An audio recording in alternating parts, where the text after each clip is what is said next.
All right, welcome back here again. Thanks for joining us here at Weather Nation. Hey, we just flipped the calendar. We're now in September, and that is the start of a meteorological fall. Can you believe it? Where did summer go? It just flew right by. Now, of course, with fall, we get cooler weather, but there are a lot of hazards all across the country that are associated with fall. We're looking at maybe drought, floods, depending on the side of the country you're on, fog, hurricanes, maybe even tsunamis, wildfire wind, and of course, the start of winter weather. So what we want to do is talk to a National Weather Service office. This is typically when they begin their seasonal safety campaigns, and we picked the office where just about all of these things apply, with the exception of hurricanes and tsunamis. So I want to bring in our warning coordination meteorologist, Michelle Mead from the National Weather Service in Sacramento, California. And Michelle, we have a lot to talk about today because out of all those hazards right there in Sacramento, with the exception of hurricanes and tsunamis,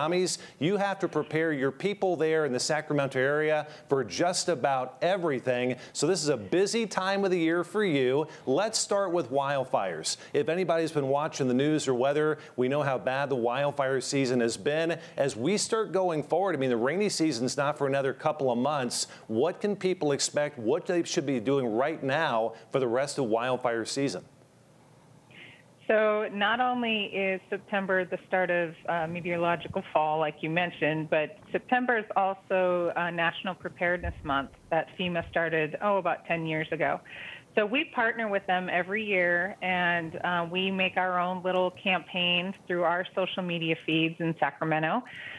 We've got a daily tip with wildfires going on, like you said. Evacuation and preparedness is a big deal anytime in California, but especially during wildfire season. And we obviously have quite a few wildfires around the central and northern part of the state that are impacting thousands and thousands of people, unfortunately.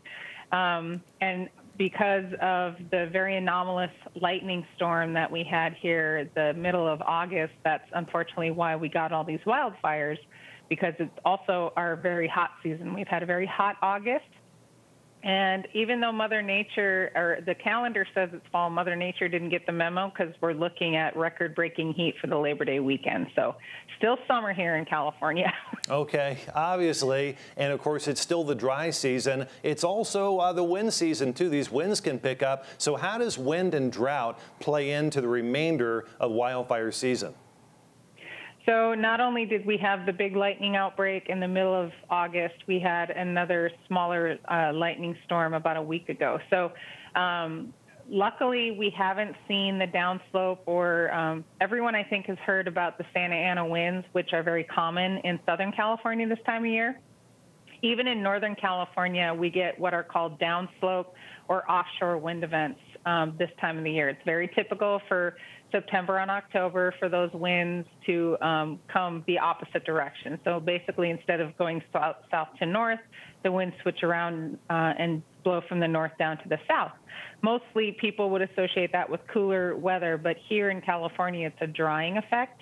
And when we've got lightning holdovers from a recent lightning storm, we worry about potential starts or those lightning strikes that have been dormant being kicked up by those winds, and unfortunately more fires starting. So we're constantly on the lookout, working with our partners on that.